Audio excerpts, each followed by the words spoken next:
Mick Jagger is not just a rock star. He is living proof that rebellion, once born, can outlive youth, outlast tragedy, and echo for generations. His voice was not simply sung. It was sharpened into a blade, bent into a howl, a drawl, a cry that millions recognized as freedom itself. His strut was not a pose, it was a dare. The body as manifesto, hips as punctuation, every step a refusal to be small. He wasn't born into money or privilege. He grew up in post-war England, where ration books and stiff expectations weighed on children told to keep their heads down. But Mick Jagger never bowed. He dreamed louder than the silence around him. When teachers demanded obedience, he tapped out rhythms under the desk. When the world demanded order, he gave it chaos wrapped in charisma. The Rolling Stones didn't arrive as icons. They arrived as hunger. A skinny boy from Dartford met Keith Richards on a train platform, a Chuck Berry record tucked under Keith's arm like contraband. That single image ignited a fire that still hasn't burned out. Together, they built a language out of distortion and defiance. They turned blues licks into sermons, choruses into riots, guitars into weapons. They didn't just play music. They provoked it, tested it, fought it into being. And the world, restless and ready, leaned in. Basements gave way to ballrooms, ballrooms to stadiums, stadiums to continents.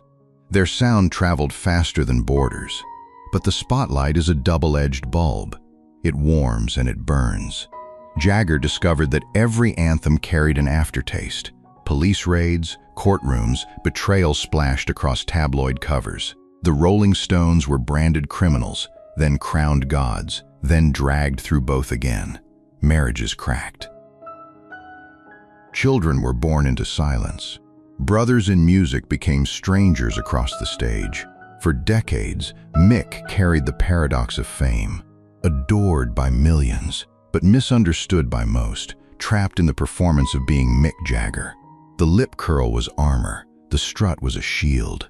The endless tours weren't just shows, they were ways to outrun stillness. Because silence, to him, was more terrifying than scandal.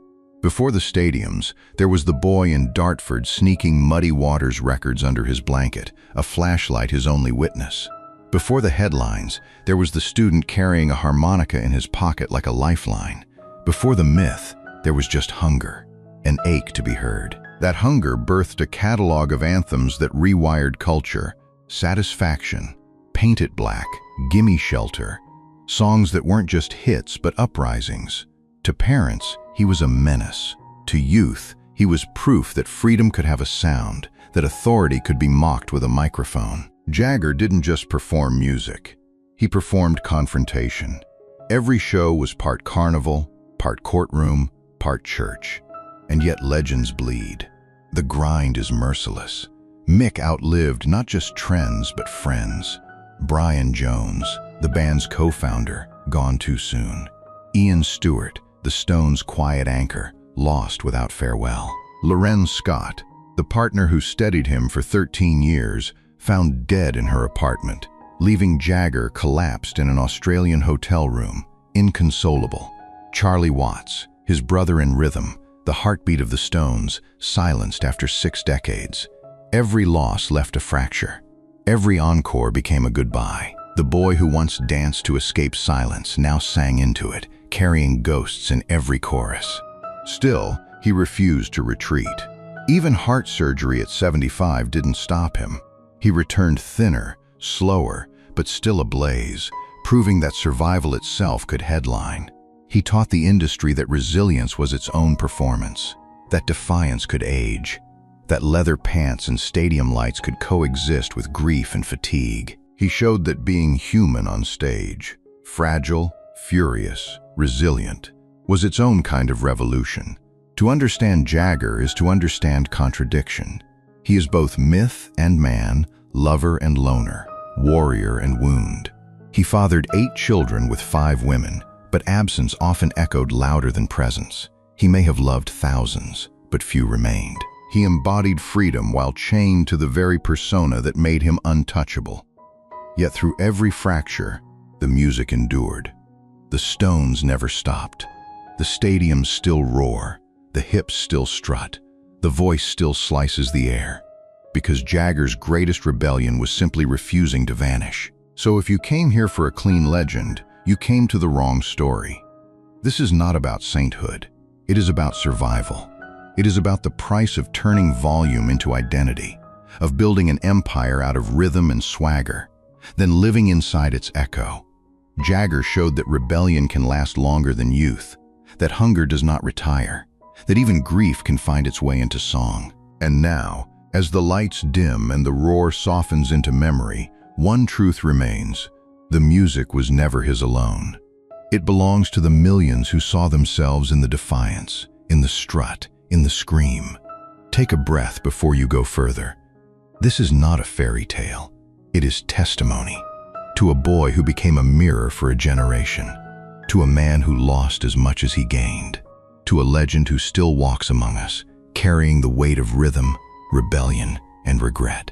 The stage may look different now, but the echo lingers, unshakable, unforgettable. Can you hear him still?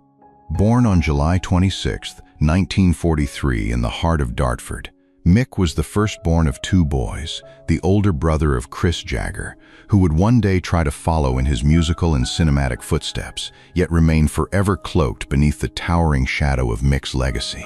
Their father, Basil F. Shaw Jagger, a stern physical education teacher, preached the gospel of discipline and obedience. Their mother, Ava Ensley Mary, a reserved hairdresser with firm conservative values, upheld tradition with unwavering pride, her worldview quietly clashing with the wild, untamed dreams that already flickered behind her young son's eyes. From a young age, Mick felt caged, the kind of quiet confinement that doesn't bruise the skin, but suffocates the soul. At Wentworth Primary School, he was the quiet child with fingers that never stopped tapping to rhythms no one else could hear. There, fate introduced him to Keith Richards, another silent rebel. But their bond flickered out and vanished, only to reignite years later in a moment, so cinematic it feels faded. At the Dartford train station, when Keith appeared with a Chuck Berry record tucked under his arm, that single image, that vinyl sleeve, sparked a connection that would become one of the most iconic partnerships in rock history. But long before the crowds and chaos, Mick lived in a house too, still for the music echoing inside his heart. The walls echoed with silence. The rules were suffocating, and every moment reminded him of who he should be, not who he was. He wasn't allowed to dream aloud, so he screamed in silence. At family gatherings, while other children sat stiffly, Mick moved like electricity, dancing, singing, mimicking the voices of distant radio stars, as if hoping someone might finally see him. But behind that sparkly mischief lived a knowing ache, the ache of a child performing not for joy, but for acknowledgement that never came. At school, his boundless energy was seen as a flaw, not a flame. Teachers scowled. Peers looked on with confusion. Even his parents brushed aside his obsession with American blues as immature noise, but Mick clung to it like lifeblood, secretly listening to a worn-out Muddy Waters vinyl under his blanket at night, flashlight in hand, as if each note were a lifeline to another world. He hoarded Chuck Berry albums like sacred scripture, music that felt honest, raw, and alive, unlike anything around him. He wasn't just passionate. He was starving for something more than what Dartford's gray skies could offer. By 14, that hunger became unbearable. He began slipping out at night, not to rebel, but to breathe. He found refuge in a crumbling venue called the Railway Tavern, where he could feel the floorboards tremble under the weight of live music. Borrowing tattered microphones, he sang with local bands, hiding in the shadows of smoke and dim light. "I wouldn't tell my parents what I was doing," he confessed years later. And in that quiet admission lies a heartbreaking truth. A boy chasing dreams in secret because he feared they'd never be accepted. Those nights made him feel more alive than anything else. And yet they deepened the isolation because no one truly knew the child beneath those flickering lights. There was no one waiting at home with open arms or proud smiles. Only cold walls and the crushing silence of unmet expectations. Later, in a dutiful attempt to conform, Mick enrolled at the London School of Economics, studying finance and accounting, a gesture toward the life his parents hoped he would live. But the ember of rebellion hadn't died. When he reunited with Keith Richards at that same Dartford station, their shared love for blues reignited a fire no amount of structure could suppress, and the Rolling Stones were born. That moment wasn't chance. It was the first step in rewriting music history itself. Mick's youth wasn't marked by violence or poverty, but by something far more invisible and perhaps more devastating. The quiet daily burial of dreams within a house built on expectation. A voice destined for stadiums, forced to whisper through the silence of a small English town. And sometimes the deepest scars are those carved in silence by the life you were told to live instead of the one you were born for. MC Jagger's path to music was never a gentle rise. It was a relentless war between the life others planned for him and the untamed force within that refused to be silenced. Long before his voice roared across stadiums and shook the soul of generations, Mick chose a path carved by expectation, not passion. Enrolling at the London School of Economics to study finance and accounting, a decision that fit the mold of a proper, respectable English future. But it felt foreign to every rhythm in his bones. It was a life mapped by rules, comfort, and predictability. Everything his spirit was not. And yet, even while surrounded by textbooks and formal lectures, Mick was slipping quietly into the shadows, sneaking out at night to play in dimly lit clubs, losing himself in music that spoke a language his professors could never teach. The deeper he descended into that world, the clearer it became. He could never walk away. That hidden rebellion performing in secret while upholding a life he didn't choose unveiled the truth of who he was. A soul divided, torn between loyalty and an insatiable hunger for something real, something raw, something his heart could finally breathe in. He wasn't a perfect son or model student. He was a misfit with fire in his veins and rhythm under his skin. While his parents dreamt of calm, structure, and respectability, Mick's spirit pulsed with chaos, color, and a sound he couldn't contain. Then fate struck quietly. A familiar face at the Dartford train station, Keith Richards, clutching a Chuck Berry record. That ordinary moment between two boys on a worn platform became the first tremor in a musical earthquake. With Brian Jones, they gave birth to the Rolling Stones, a name that wouldn't just make history, it would haunt it. But their start wasn't drenched in glamour. It was raw, rough, and painfully slow. Mick, still enrolled at LS, balanced textbooks with half-paid rehearsals and unpaid gigs.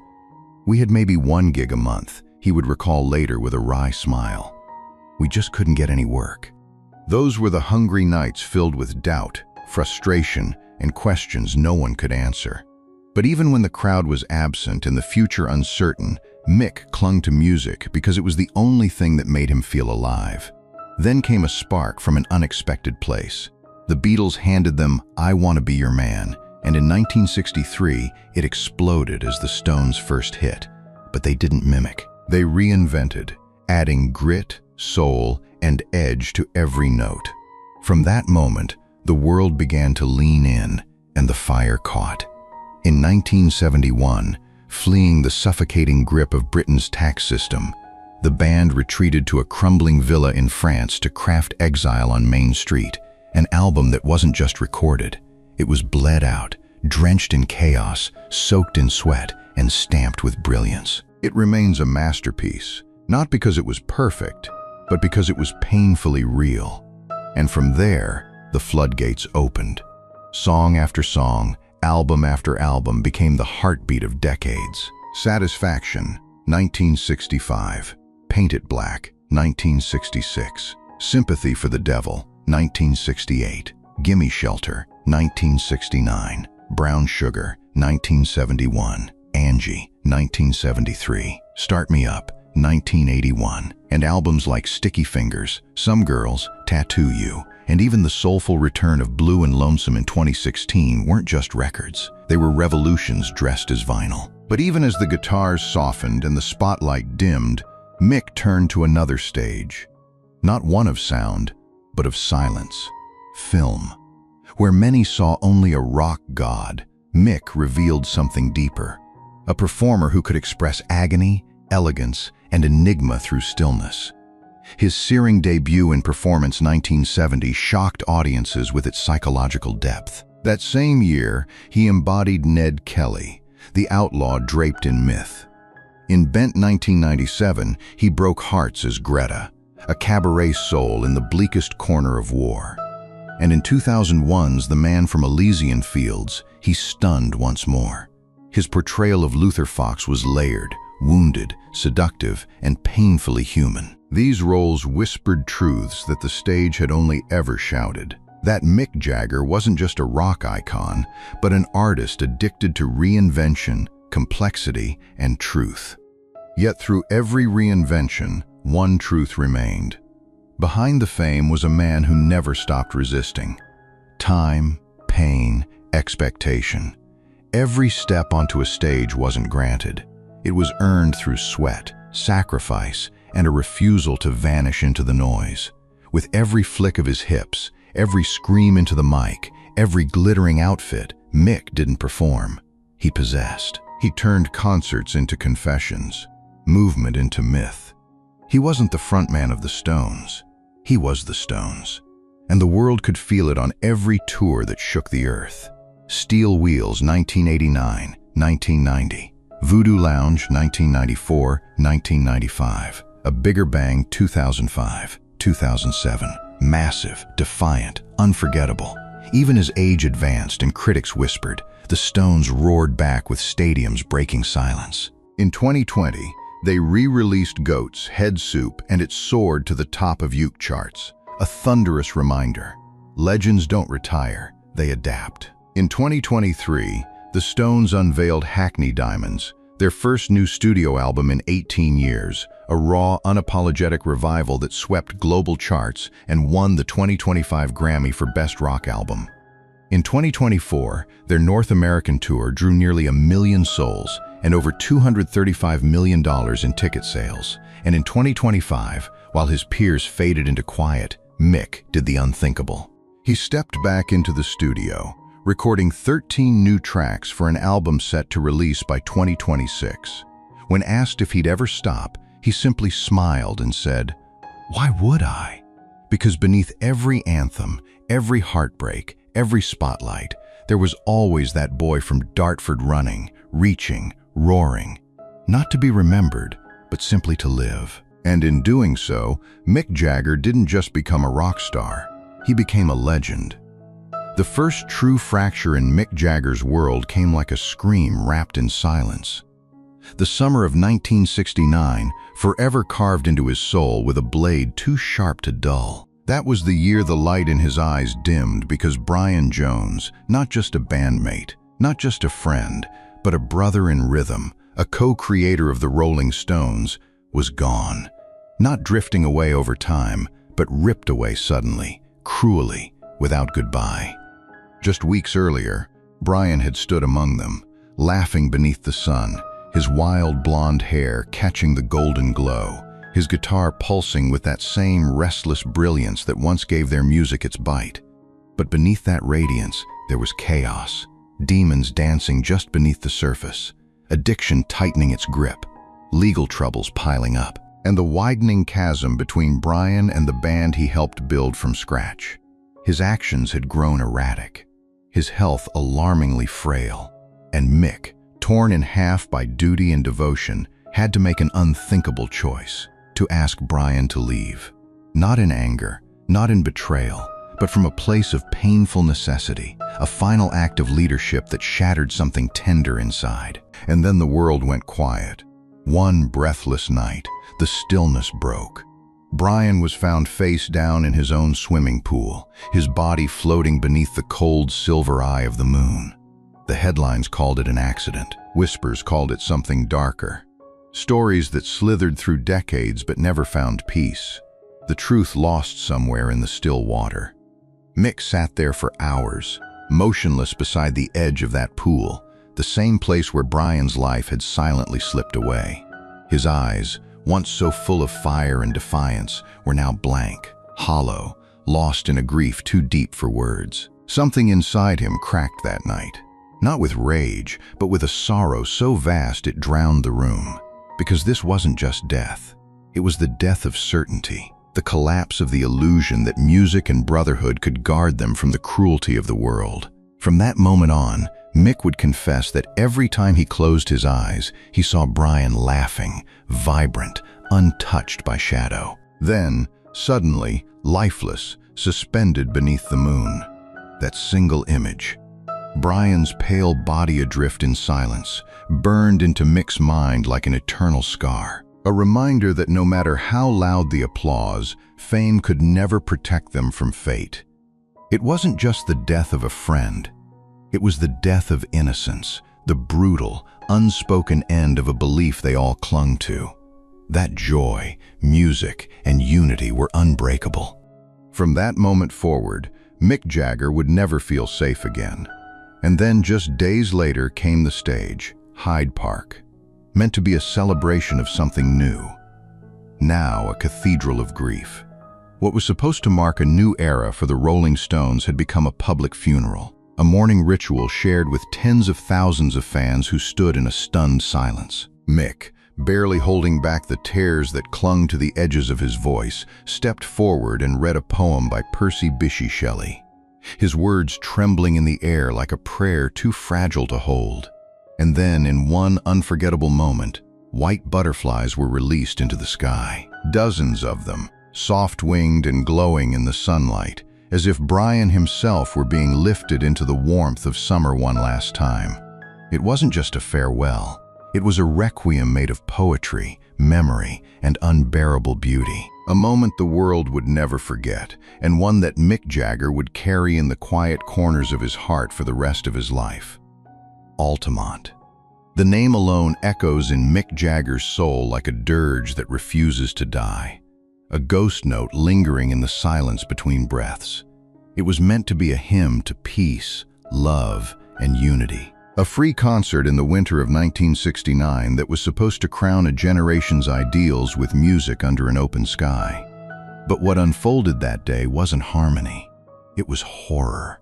A dream fractured by a moment so violent, so irreversible, it carved a scar across the heart of rock and roll that would never fully fade. Just feet from where Mick stood on stage, bathed in floodlights and expectation, an unspeakable tragedy unraveled. 18-year-old Meredith Hunter was killed in a confrontation involving a member of the event's hired security right there in the open in front of thousands. In a blink, the music stopped. Sirens wailed through the stunned silence, and Mick, rooted in shock, stood paralyzed, staring at the spot where joy had turned to terror. That moment didn't just end a performance, it ended an era. The idealism of the 1960s, the hope that music could bridge all divides, that art could redeem the world, all of it crumbled beneath the weight of what happened at Altamont. For years afterward, every time Mick closed his eyes, the scene returned. The flashing lights, the panic, the sickening stillness of a young life lost forever. And in one of his most vulnerable confessions, he admitted, "Altamont took something from me, something I never got back." It didn't just wound him. It aged him, haunted him, and darkened the very stage he once ruled with fearless energy. But Altamont's shadow didn't stop at memory. Years later, the horror returned in another form, this time as something cold, calculated, and dangerously real. Reports emerged, including findings from FBI files and a BBC radio investigation, that the group hired as security affiliated with a notorious motorcycle club harbored a grudge that burned long after the music died. They believed Mick had betrayed them, abandoned them when the world turned its fury toward the tragedy. And in one chilling twist, it was revealed that members of the group allegedly plotted to confront Mick at his coastal home, a plan only halted by a violent storm that swept across the sea. This wasn't rock star paranoia. This was real, documented, confirmed. And from that moment on, Mick's world shifted. Every curtain he stepped behind, every backstage corridor, every sea of faces in a crowd, all were laced with a new kind of fear. The silent kind that creeps into the spaces between songs. Altamont didn't just steal one life. It stole something sacred from everyone who stood beneath that sky. It shattered the illusion that music alone could save us. It marked for Mick and an entire generation the end of something pure and the birth of something far more fragile. Even decades later, in hotel rooms on distant tours, Mick would lie awake, staring at unfamiliar ceilings, haunted by questions that never found answers. What if I had stopped the show? What if we'd done it differently? But no answer ever came, because Altamont was never just a concert gone wrong. It was a reckoning, a wound that history couldn't stitch, a brutal turning point where the stage became a battlefield, and the dream quietly bled into darkness. But long before the heartbreaks, the betrayals, and the hollow echoes of fame, there was a knock at the door. Sudden, sharp, and unforgettable. It was 1967, the peak of the swinging 60s when everything felt electric, infinite, untouchable. The Rolling Stones weren't just a band. They were an eruption, leather-clad prophets shaking the walls of tradition with every note, every lyric, every movement. But one cold February night, that illusion of freedom shattered into 1,000 pieces. At Keith Richards' countryside estate in Redlands, Mick, Marianne Faithfull, and their closest circle had gathered, not for rebellion, but for peace, for breath, for a quiet evening among friends. They didn't know betrayal had already slipped through the gates, disguised in the uniform of a chauffeur, a man paid to serve, but paid more to speak. The news of the world had been tipped off, sold, a scandal wrapped in half-truths and shadows, a tale of sex and drugs so perfect it couldn't be ignored. And waiting in the darkness were the police. What happened next didn't just shake the band. It scarred the mythology of rock forever. Officers burst through the doors, not with questions, but with judgment. They didn't just find music. They found Marianne, Mick's partner, curled in nothing but a fur rug, and in Mick's pocket 4 tiny amphetamine pills, a handful of color that would ignite a firestorm. In any other world, it would have been nothing. But in this world, in their world, it was everything. Overnight, the Stones transformed from icons to threats, from musicians to menace to morality, from artists to criminals. Mick was arrested. So was Keith. So was their friend, art dealer Robert Fraser. And yet within that chaos, something quietly heroic emerged. Marianne admitted the pills were hers, but Mick refused to let her carry that weight. He stood in court, silent, still, unflinching, and took the blame. He could have walked away. He could have cleared his name, but he didn't. One journalist would later write, "It was an act of quiet courage. He chose loyalty over self-preservation. And in a courtroom hungry for a scapegoat, Mick Jagger chose love. As the tabloids roared and the legal system closed in, something no one saw coming happened. A voice from the establishment rose in defense of the very people it once condemned. William Rees-Mogg, the editor of the Times, penned an editorial that cut through the hysteria like a blade through fog. Its title, "Who Breaks a Butterfly on a Wheel?" He called the punishment not just harsh, but cruel, disproportionate, a farce. And to everyone's surprise, the country listened. Public opinion turned, the fury calmed, the charges weakened, and the Stones walked free. But something inside them didn't. Behind the shades, behind the swagger, behind the grins of rebellion, something had shifted, cracked, darkened. The message from the world was clear, vicious, unforgettable. We don't just want your music, we want your silence. And for Mick Jagger, that night at Redlands wasn't just about an arrest or a courtroom or a headline. It was a brutal revelation. The world that once cheered could just as quickly crucify. And from that night forward, he would never look at fame or freedom the same way again. And just when the storm of arrests, courtrooms, and media crucifixions began to quiet, an even deeper cut was made. One that didn't just wound Mick Jagger and the Rolling Stones, but uprooted them entirely from the soil that had once nourished their sound, their spirit, their sense of home.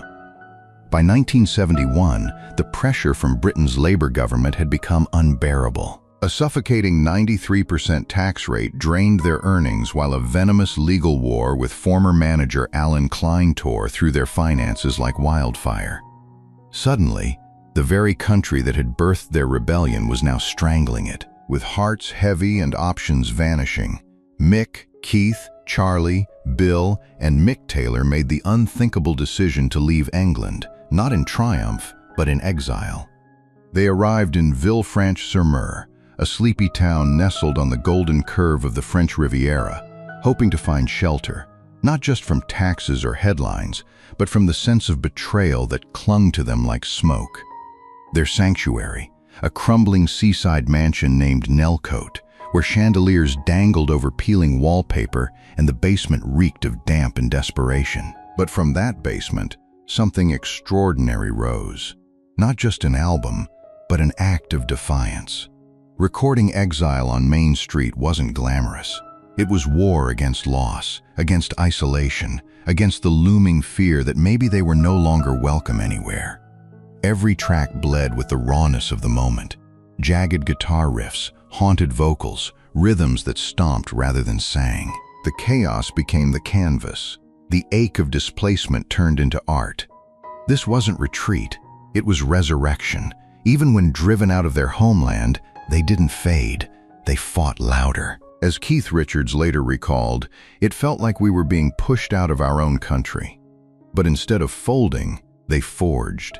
And in the midst of this fractured chapter came a flash of joy, shimmering, bittersweet, and all too brief. In May 1971, amid crumbling ceilings and midnight jam sessions, Mick married Bianca Perez Mora Macias in a surreal spectacle of lace, silk, and champagne beneath the Mediterranean sun. Saint-Tropez, usually hushed and provincial, erupted into a circus of royalty. Not the kind born into thrones, but the kind who rewrote music, fashion, and fame with every breath. The wedding was dazzling. Cameras clicked like firecrackers. Guests sipped and laughed and danced beneath flower-strewn archways. And for a moment, just one, it felt like the darkness had lifted. But behind Mick's radiant smile, some noticed something else, a flicker of solitude, the unmistakable glint of a man who was still in every sense far from home. Some whispered, perhaps unfairly, perhaps truthfully, that the wedding wasn't just about love, that it was spectacle as survival, joy as armor, beauty as defiance. Because even love for Mick had to bloom in exile. It was a celebration, yes, but also a rebellion. A toast raised not just to romance, but to resilience. And there, beneath the sun-drenched sky, wrapped in roses and applause, Mick stood with triumph in one eye and sorrow in the other. That wedding, that radiant moment, was more than a union. It was a refusal to let exile define him. A desperate grasp at something pure, something untouched by politics, money, or betrayal. And like so many sparks in his life, it blazed, it dazzled, and then it was gone. In the roaring spotlight of the 1980s, as the Rolling Stones reigned over the world stage, packing stadiums, dominating airwaves, and bathing in the adoration of millions, something delicate and sacred was quietly shattering behind the curtain. Glory had come, yes, but it carried a hidden toll, one that fame alone could never repay. And standing at the center of that slow unraveling was Mick Jagger. While his star soared ever higher and whispers of a solo future grew louder, the once unbreakable bond between brothers began to splinter. Pride seeped in, distance grew, and the price of greatness began to show its fangs. The moment that marked the fracture wasn't a headline concert or dramatic recording fallout. It was a hallway, a cold, echoing corridor in an Amsterdam hotel, 1984. That night, Mick Jagger, perhaps caught in ego or exhaustion, picked up the phone and uttered 4 careless words to Charlie Watts, the band's quiet heartbeat. "Where's my drummer?"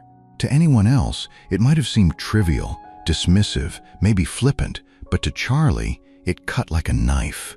He wasn't just the drummer. He was Famling Stone. He was family. And those 4 words, sharpened by arrogance, sounded like betrayal. Without hesitation, dressed not in leather or denim, but a crisply tailored Savile Row suit, Charlie walked to Mick's room. Not with noise, not with theatrics, but with thunder in his soul. His voice, usually as calm as a metronome, trembled with fury.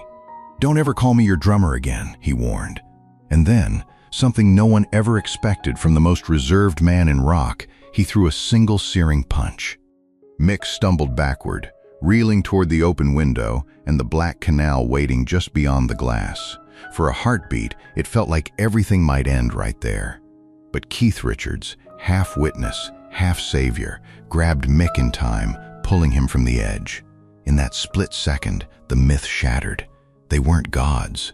They weren't untouchable. They were just men, brilliant, broken, and dangling over the ledge of their own creation. That confrontation didn't destroy the band, but it changed everything. Something unspoken fractured that night. The air between them shifted. For over 2 decades, their unity had been a fortress built on grit, rebellion, and unspoken loyalty. But success had slowly eroded that foundation. Egos grew like weeds in silence. The laughter backstage wasn't as effortless. The looks exchanged on stage carried weight, questions, memories, regrets. Mick would go on to achieve solo acclaim, carving out his own legacy apart from the band. But the night in Amsterdam would never truly fade. It became a scar stitched beneath the surface, a quiet testament to how ambition, unchecked pride, and wounded brotherhood can turn even legends into strangers. Because in the end, the most haunting silence isn't the one that falls between songs. It's the one that grows between brothers who once shared everything and suddenly share nothing at all. It was no longer about success, nor legacy, nor the noise of headlines. This time, the pain carved its way directly into Mick Jagger's soul. Just as the winds of scandal began to settle and the spotlight dimmed into something gentler, fate delivered a far more personal, unrelenting blow, quiet but brutal. In the final days of December 1985, Ian Stewart, Mick's oldest ally, the band's founding pianist, the man who never sought the limelight but built the very stage it stood on, was gone. A heart attack took him without warning.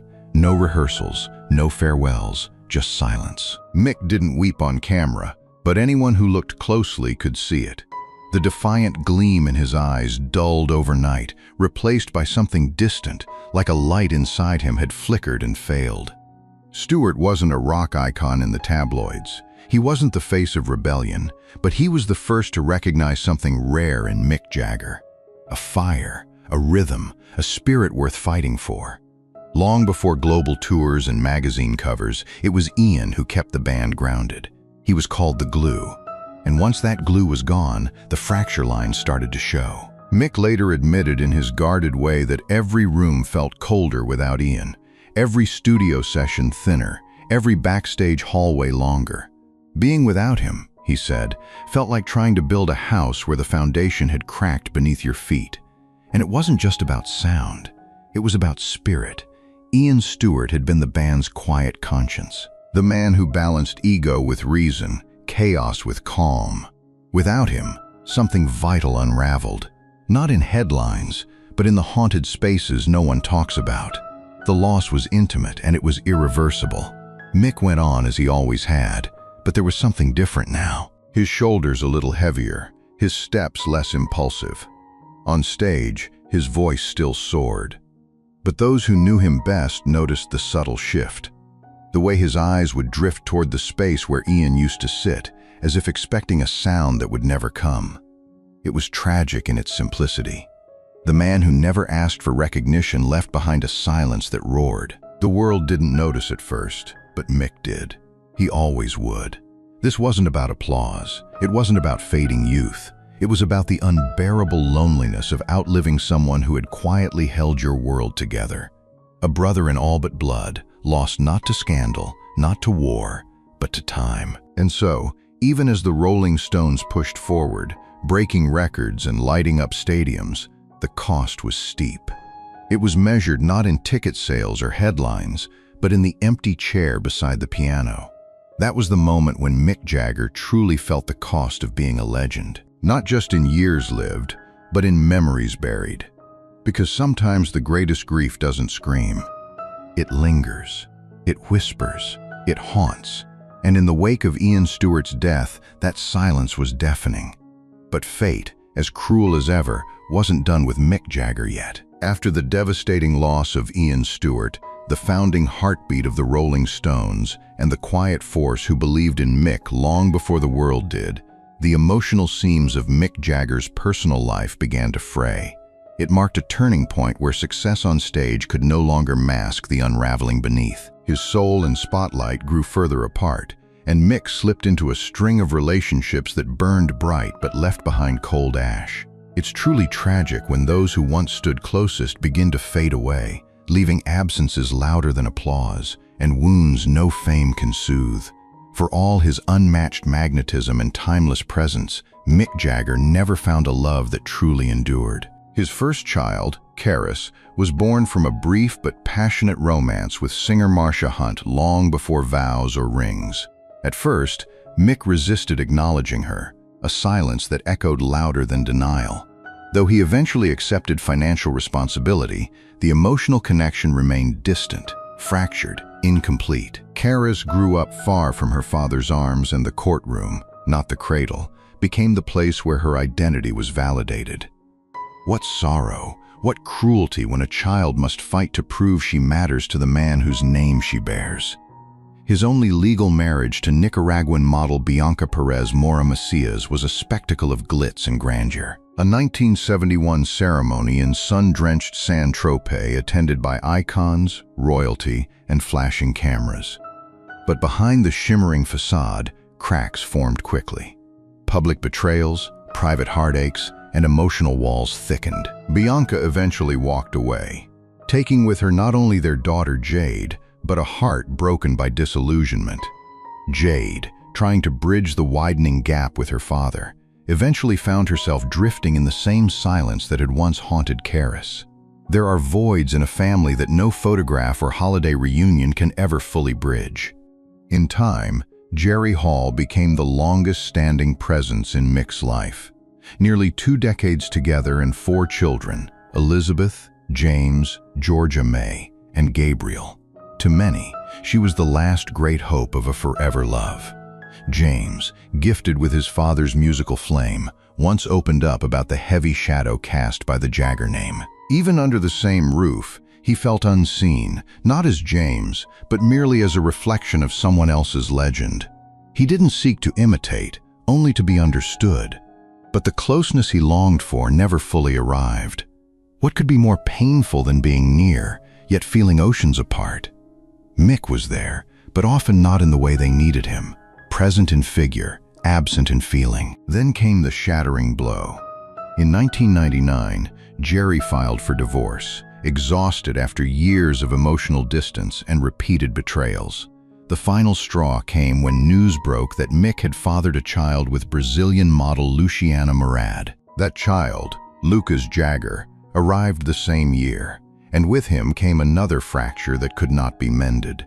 Lucas was raised far from his father's world in Brazil, watching from afar, as the man the world adored remained just a headline to him. Though Mick and Lucas would later grow closer, those early years were filled with aching silence. For Lucas, every tabloid, every question was a reminder. Why does the world know him? But I never did. Despite all this, Mick never walked away from his children. Though he publicly denied the legality of his Bali wedding to Jerry Hall in 1990, he never denied his role as a father. He supported them. He reached out. He tried again and again to build something lasting. But sometimes love delayed becomes love misunderstood. And even when the heart means well, the damage done may linger far beyond the apology. After all, Mick's life was steadied by the presence of Loren Scott, a woman who, for 13 quietly devoted years, was not just his partner, but the calm within the hurricane of his fame. She wasn't loud, she wasn't flashy, but she was everything he didn't even realize he needed, a graceful counterpoint to the chaos of his world. And then on one shattering morning in 2014, that fragile balance was ripped away. News came from her Manhattan apartment. Loren was gone. Just like that. No warning, no goodbye. The call hit Mick like a thunderbolt in his Australian hotel room. He collapsed, physically and emotionally overwhelmed. The man who had danced through decades of loss could barely stand. Diagnosed with acute stress disorder, Mick was forced to cancel an entire tour. The world paused. The music fell silent. The lights dimmed, not on stage, but within him. "I just couldn't believe it. I didn't realize how much pain she was in," he would later whisper. In the haunting days that followed, he returned to her home. Not to pack, not to leave, just to sit, frozen, immobile, surrounded by her scent, her shoes, her notes, her life, still intact, as if she might walk in any second. He couldn't bring himself to touch a single item, as if disturbing her belongings would erase what little remained of her presence. That apartment wasn't just a space. It became a mausoleum of memory. The echo of her laughter, once the light in his dark corners, had vanished. In its place, silence so loud it broke him. "A part of me died with her," he confessed. And from that moment, something within Mick dimmed forever. The world kept seeing the rock god, the icon in leather and glitter. But beneath that familiar swagger was a man carrying a private, unbearable grief, a wound that never closed, a song he could never finish. In 2016, at 73, Mick Jagger shocked the world by welcoming a son, Devereaux Octavian Basil Jagger, with ballet dancer Melanie Hamrick, 4 decades his junior. Their relationship, formed in the shadow of Loren Scott's death, was discreet and fragile, rarely seen in public. Yet Devereaux's birth felt like a soft answer after years of chaos, a reminder that even legends can still be surprised by life. By then, Jagger's legacy as a father had long been complicated. 8 children with 5 women, each carrying fragments of his presence and absence. Karis, born to Marcia Hunt, had to fight in court for acknowledgement before Jagger accepted responsibility. Jade, his daughter with Bianca Perez Moramasias, witnessed her parents' marriage dissolve under scandal and infidelity. Jerry Hall, his partner for 2 decades, gave him 4 children, but even under the same roof they felt the weight of distance. James, his son, once admitted, "I wanted to be seen as myself, not just as Mick Jagger's son."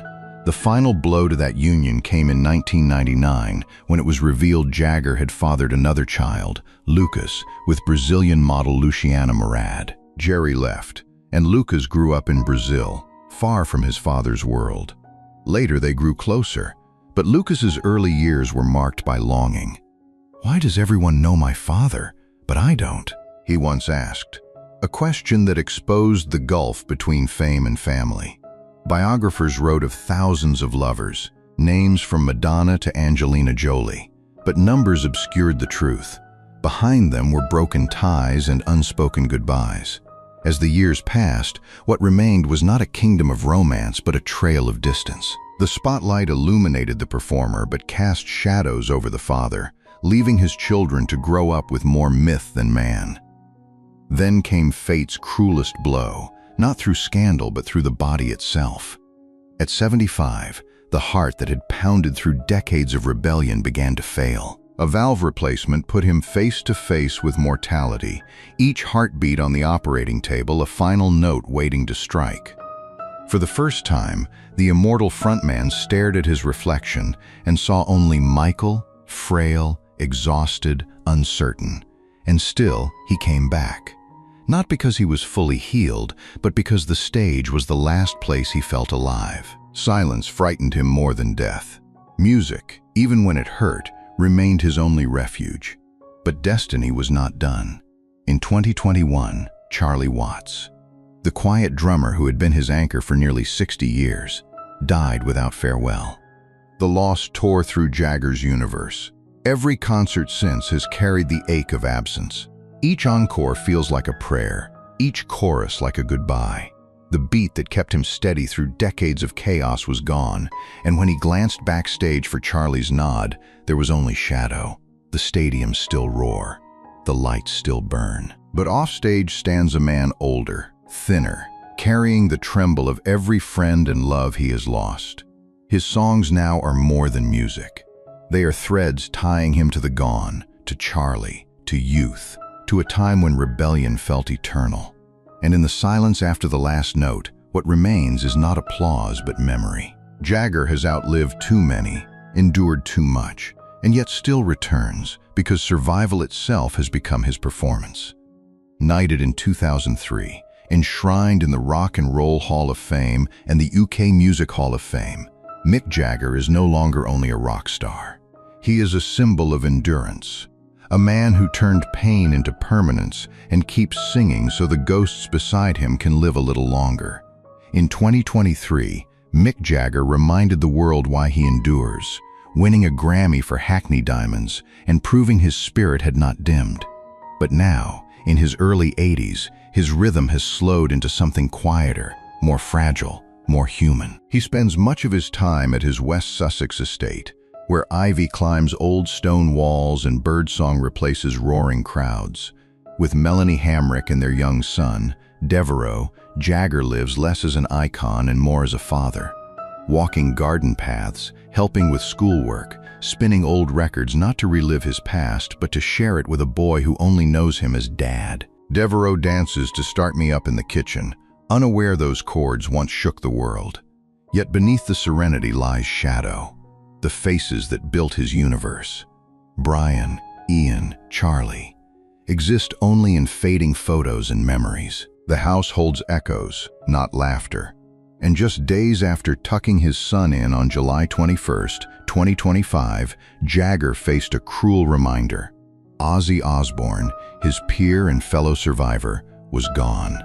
Ozzy's passing wasn't just the end of an era. It was a mirror shattering. Jagger sat in silence that night, one hand on a vinyl sleeve, the other on his chest, reminded that even the loudest legends fall quiet. Age has reshaped his days. Wild nights have given way to diets, yoga, and careful routines. Doctors monitor his heart with precision. His wealth, estimated at $500 million, ensures his children are secure, but no fortune can settle the debts of time. The missed moments, the silences between fathers and sons, the songs now sung with regret instead of innocence. He rarely appears in public except for private tributes or the rare Rolling Stones call. And though his smile remains polished, it carries the weariness of decades lived too loudly. Still, he creates. A new album, expected in late 2025, promises songs darker, wiser, each lyric a whisper to ghosts, Charlie, Loren, and countless others. The boy from Dartford who once outran obscurity is still running, but no longer toward fame. He runs from silence. His body bends with age, but his eyes still burn, proof that somewhere inside the music hasn't stopped. In Twilight, Jagger chooses reflection over rebellion, and within that quiet emerges a portrait of a man who gave everything, his voice, his body, his heart, to music. What we remember are not just the hits, but the fire behind them, the grief turned into melody, the storms into rhythm. His journey was flawed, but profoundly human. Through triumph and tragedy, he never stopped giving. One day, he will step off the stage for the last time. But what he leaves behind is not just a career. It is a pulse, a spirit, an echo that lingers in every restless heart. This is not a farewell, but a bow to a man who turned heartbreak into legend and silence into song. If his voice ever carried you through a dark night, if his presence ever marked your youth, share your story in the comments. And before you go, leave a like. One last thank you to the man who gave us his roar.